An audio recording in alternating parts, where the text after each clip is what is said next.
Hello everyone, this is Robert Radford, 50 years of chess. My opponent today is a young man who I played back in 2015.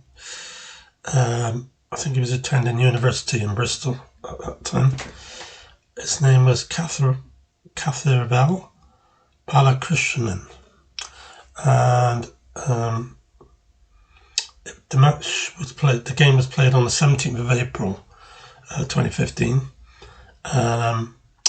His rating in today's ELO rating would have been about 1698, and I was about 1840.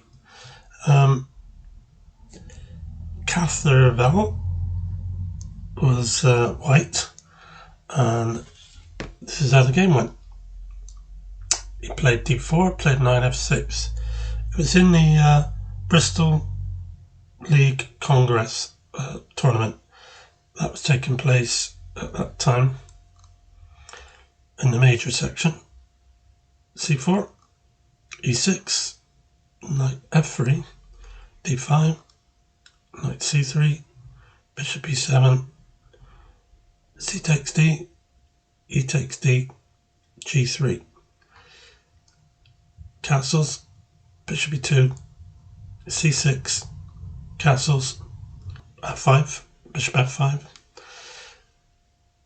e3, bishop d6, knight attacking the bishop. So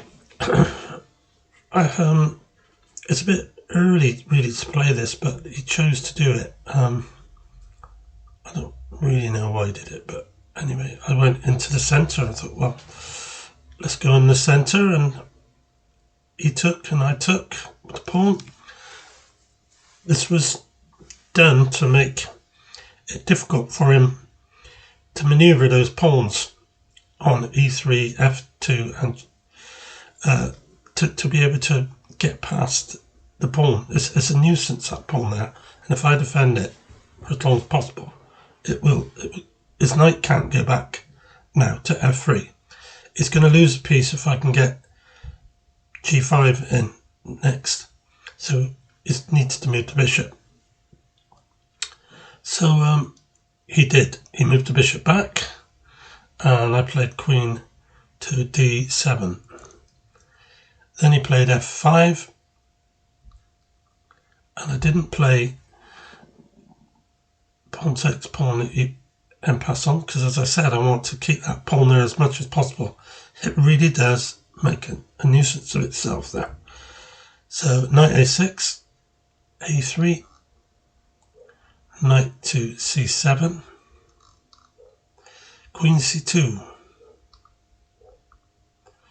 Yeah, now he's hitting that pawn twice with the bishop and the knight. So I defend it with a rook e8. Then he's gone across, and I suppose to start pushing his pawns forward, I guess. His knight's okay, I can't touch it at the moment on h4. Then I brought my knight on c2 into d5, hitting that e-pawn on e3, which he's defending with a bishop at the moment. So he played h3, and I played h5. Bishop d2, c5. Now I'm pushing this c5 pawn. If I can swap that pawn on d4, I got a strong pass pawn. I can fire down the board afterwards, but probably need to get my rooks and everything behind it, both for it. So he didn't allow that. He went pawn takes on c5, bishop takes. Now I'm hitting that pawn twice, and the pressure is just starting to build up on that e-pawn now. So he defends it with rook. That's rook and bishop. Defend him from knight and bishop. I played g6, yeah. King h2, queen b5. Now this is a good move, I think, because I played this to attack his b-pawn and put pressure on him now. And he played b4. Well, I don't need to go back to b6, because after he plays a4 and a5, I'd have to move the bishop anyway. So I'm going all the way back to f8.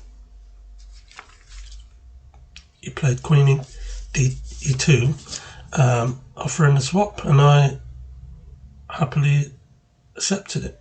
So he went rook takes queen, rook on a to c8, and now I've got an open file which he can challenge by playing rook c1 if he wishes, but he doesn't. He just decided he'd play his rook back to e1, and he wants to be able to make sure he's got 2 rooks on the back rank before he can swap the rook off. He doesn't want it to be a bishop on c1 when the other rook comes across. So I played rook down to c2.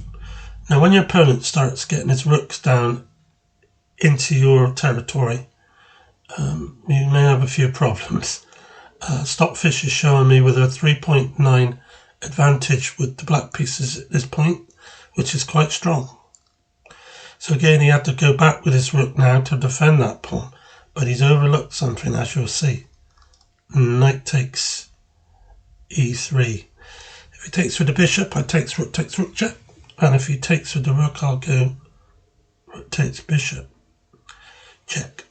So he decides to take the knight, and I took the bishop check. So he brought the rook back to g1, and then rather than defend that pawn now on e4, I brought it down across to c8. A bishop takes, knight takes, and rook takes on e4. But that's fine, because I want to play rook c3, and this forces resignation. Because if you look at the situation, he cannot defend that pawn. There's nothing he can defend it with. My rooks are dominating on the c3 and d2 squares. And you can't bring his knight back to f3. You can only go back knight to g2. And after rook takes pawn, he'd be in a lot of trouble. I'd be pinning this knight and he'd lose it. So he can't even do that. It's not a nice position. And Stockfish is now showing black has a 5.2 advantage with the black pieces with this position. So yeah, it's a one game. It's a one game for sure. Thank you for watching. I hope you enjoyed this game. It was an interesting game, and my opponent just moving that rook down from e2 to e1 and then having to go back up. Totally lost the plot a bit there, and that's where he come unstuck. So thanks for watching this. Hope you enjoy it. See you later.